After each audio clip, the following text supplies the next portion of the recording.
अस्सलाम वालेकुम। पाकिस्तान और ईरान की जानिब से एक दूसरे की हदूद में कार्रवाई के बाद माहिरीन इलाकाई कशीदगी में इजाफे के खदशात जाहिर कर रहे हैं। पाकिस्तान में ये सवाल भी उठाया जा रहा है कि दो मुसलमान ममालिक के ताल्लुकात इस नहज पर कैसे पहुंचे कि दोनों ने एक दूसरे की खुद मुख्तारी को निशाना बनाया। ये सवाल भी उठाया जा रहा है, क्या भारत और पाकिस्तान के साथ कशीदा ताल्लुकात के तनाज़ुर में पाकिस्तान ईरान के साथ भी कशीदगी का मुतहम्मिल हो सकता है।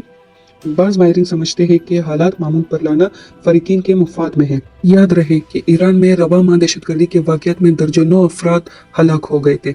रवा माह के आगाज में ईरान के साबिक जनरल कासिम सुलेमानी के मकबरे के करीब होने वाले धमाकों में 100 से ज़ायद अफराद हलाक हो गए थे। पाकिस्तान के साबिक वज़ीर ख़ारजा खुर्शीद कसूरी कहते हैं कि ईरानी हमले की कोई मंतिक समझ नहीं आती। उनका कहना था कि ये हमला उजलत में किया गया, जिसकी वजह बज़ाहिर ईरान में अवाम की जानिब से हुकूमत पर बढ़ती हुई तनकीद है। उनका ये भी कहना है कि दोनों ममालिक की सरहदी सूरत हाल कई बरसों से ऐसी ही है। कभी ईरान की तरफ से लोग पाकिस्तान घुस आते हैं और कभी यहाँ से वहाँ चले जाते हैं, जिनको काबू करने के बहुत से तरीके हैं। जैसा कि माजी में पाकिस्तान की मदद से जंदुल्ला के अरकान को गिरफ्तार किया गया। पाकिस्तान एक एटमी कुव्वत है और इसकी फौज एक मजबूत फौज है, जिसके बावजूद वो बहुत मोहतात है। ईरान ने तस्लीम किया है कि पाकिस्तान की जानिब से किए गए हमले में कोई ईरानी शहरी हलाक नहीं हुआ, जिससे जाहिर होता है कि वहाँ कुछ ऐसे गिरोह छुपे हुए हैं जो पाकिस्तान को मतलूब है। ईरान ने पाकिस्तान, इराक और शाम पर एक के बाद तीसरे हमले करके अपनी आवाम को मुतमईन करने की कोशिश की है। माजी में दोनों मुल्कों को एक दूसरे से शिकायत रही है, लेकिन नौबत कभी यहाँ तक नहीं पहुंची थी। पाकिस्तान को ईरान से ये शिकायत रही है कि उसकी हदूद में पाकिस्तान को मतलूब बलोच अलीदगी पसंद तंजीमों के रहनुमा छुपे हुए हैं। दूसरी जानिब ईरान को ये शिकवा है कि जैश-उल अदल ने पाकिस्तान बलूचिस्तान में अपने ठिकाने कायम कर रखे हैं। ऐसे ही कुछ और पॉइंट्स हैं जिस पे आगे जाके गुफ्तगू करेंगे, तो इसलिए इस वीडियो को शुरू से आखिर तक जरूर देखें। पॉइंट 1, दोनों मुल्कों के ताल्लुकात काफी अरसे से पेचीदा थे। ऐसे वक्त में जब पाकिस्तान में आम इंतखाबात होने वाले हैं, पाकिस्तान दुश्मन अनासिर इन वाक़यात को अपने मफादात के लिए भी इस्तेमाल कर सकते हैं।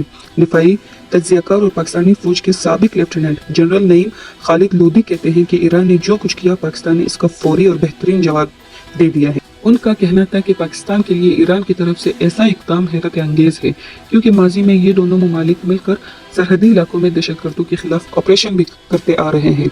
ईरान को अगर कुछ तहफ़्फ़ुज़ात थे तो सिफारतकारों के अलावा मिलिट्री फॉर्म से राब्ते के कई जरिए मौजूद थे, लेकिन ऐसे में पाकिस्तान की हदूद में हमले करना अफसोसनाक है। मशरिक में जो कुछ हो रहा है, इसमें ईरान के लिए मुश्किलात मजीद बढ़ सकती है कि वो पाकिस्तान का महाज भी खोल ले। दोनों मुल्कों के दरमियान माजी में कभी भी ऐसे वाक़यात नहीं हुए। दोनों मुल्कों की सकाफत, तहजीब और तमदन बहुत ज्यादा मिलती जुलती है। अवामी सतह पर दोनों तरफ गहरे ताल्लुकात है। इसके अलावा दोनों तरफ के शायर एक दूसरे मुल्क की जबान में शायरी भी करते आ रहे हैं। यही वजह है एक बरादर इस्लामी मुल्क होने के नाते पाकिस्तान ने बहुत मुख्तात रवैया अख्तियार किया है। ईरान की सिक्योरिटी एस्टेब्लिशमेंट और पासदारान इनकलाब अपनी आवाम को ये दिखाना चाहते हैं कि उनके पास इतनी ताकत है कि वो हर जगह जाकर कार्रवाई कर सकते हैं। पाकिस्तान और ईरान के दरमियान 904 किलोमीटर तवील सरहद है। पाकिस्तान के सूबा बलूचिस्तान के सरहदी अजला गवादर, केच, तुर्बत, पंजगुर, चागी और वाश्क हैं, जो ईरानी अशिया की एक बड़ी मार्केट है। पॉइंट नंबर 2, क्या कशीदगी मजीद बढ़ सकती है? ईरान की जानिब से पहल के बाद पाकिस्तान ने सफारती जराये को इस्तेमाल करते हुए जवाब दिया, जिस पर ईरान ने कोई ताउन नहीं किया, बल्कि ईरान ने कहा कि उसने अपने दिफा में ये कार्रवाई की है, जिसके बाद पाकिस्तान ने एक महदूद फौजी कार्रवाई की। अब देखना यह है कि ईरान इस सिलसिले में क्या करेगा, क्योंकि गेंद अब तेहरान के कोर्ट में है। साबिक वजीर खारजा खुर्शीद महमूद कसूरी के बकौल ईरान में ताकत के एक से जायद मराकज है, जिनमें एक ईरान की हुकूमत है, जबकि दूसरी जानिब मजहबी एस्टेब्लिशमेंट है, जिसके सरबराह आयतुल्ला अली खामना है। उनके बकौल ईरान के पासदारान इनकलाब की भी अपनी ताकत है। ईरान इस सूरत हाल में मजीद सफारती तन्हाई का शिकार हो जाएगा, क्योंकि इसराइल हमास तनाज़ा में फलस्तीनियों का साथ देने पर ईरान को हमदर्दी मिली थी, जो मुस्लिम ममालिक में हमलों के बाद अब खत्म हो जाएगी। पॉइंट नंबर 3, बातचीत का सिलसिला शुरू होना चाहिए। इन हालात में पाकिस्तान को ईरान के साथ बातचीत का सिलसिला शुरू करना चाहिए, वरना दोनों मुल्कों की मुखालिफ कुव्वतें इस सूरत हाल को इनके खिलाफ इस्तेमाल कर सकती हैं। इन हमलों के बाद पाकिस्तान और ईरान के दोस्त ममालिक कशीदगी में इजाफा नहीं चाहते। कोई भी मुल्क जो इस कशीदगी को कम करने के लिए बात करेगा, तो पाकिस्तान की तरफ से मुस्बत जवाब दिया जाएगा।